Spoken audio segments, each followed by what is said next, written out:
After Thomas E. Montooth's retirement in 1938, Faith Presbyterian was served by a series of 5 supply pastors. But it would not be until 1956 when a young seminary student who was a senior at Lincoln University arrived to serve Faith Presbyterian. Bright and engaging in personality, as well as having a keen intellect, Jason Jerome Cooper was called to, ordained, and installed at the church the following year.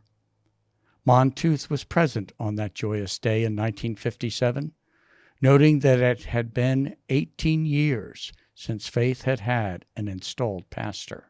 In that same year, Jerry, as he was affectionately known, would marry a beautiful young woman who was a member of Faith, Capitola Darrell Hall. The following year, on June 29, 1958, he would lead the congregation in a special service to dedicate the new stained glass windows that had been installed in the front and sides of the sanctuary, as well as in the community house, along with a new outdoor bulletin board, some new lighting, and a number of other items.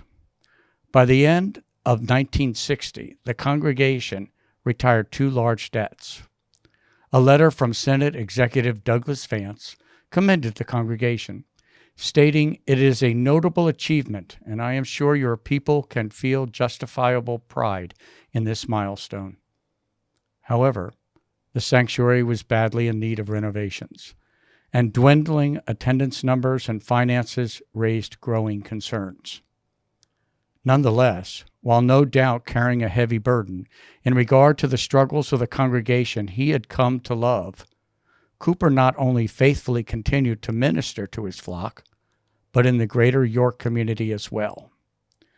During his 7-year pastorate, he served as vice president and then for 3 years as president of the Board of Crispus Attucks, ironically during a time when the 30-year-old organization was in the midst of its own dark period, even considering merger with the York YMCA.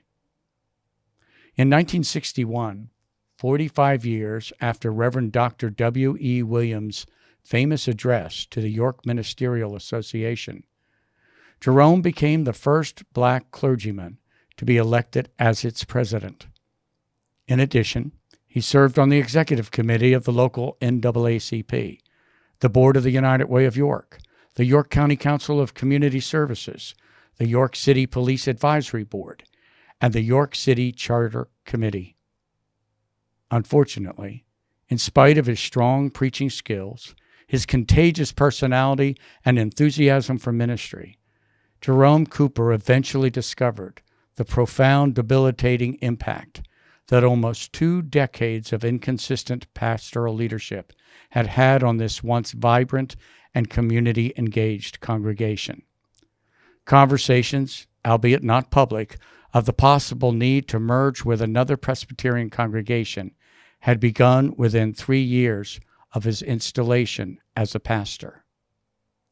And so, in 1963, at the January meeting of the Presbytery of Donegal, the motion to dissolve Jerome's pastoral relationship with Faith Presbyterian so that he might accept the call to the 770-member Berean Presbyterian Church in Philadelphia was approved.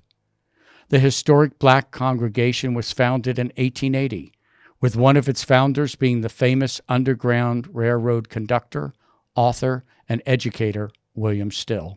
Only a few hours after delivering his final sermon on Sunday, February 24, Jerome was honored by over 100 members of both the black and white community of York. In presenting a plaque sponsored by 7 different organizations, William Barber said Jerome was being honored in this way and by so many because his service had extended far beyond the limits of his church. No doubt the same would be said of Jason Jerome Cooper throughout the rest of his 32-year ministry at Berean and another 11 years at New Spirit Community Presbyterian Church. When Jerome unexpectedly died of a heart attack on December 29, 2007, at the age of 77, his obituary, published in the Philadelphia Tribune, noted that he had received many citations, trophies, awards, and honors presented at the local, state, and national levels, as when the city of Philadelphia joined Berean in a tribute for his many contributions to his city and to his church. In addition, the U.S. House of Representatives also provided a tribute to him, published in the Congressional Record on behalf of the entire Congress. And earlier in that same year, the Pennsylvania House of Representatives cited Jerome as a humanitarian of the highest magnitude as a result of his leadership throughout his career.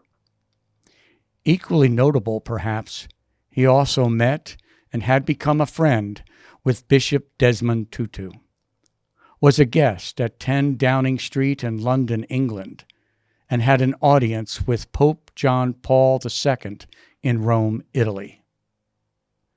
Yet, when all is said and done, it has been perhaps rightly noted that through his many accomplishments, whether with noble members of society or persons on the street, Jerome remained ever steadfast and a true servant of God, and thereby living out his life's motto, dare to struggle, dare to win.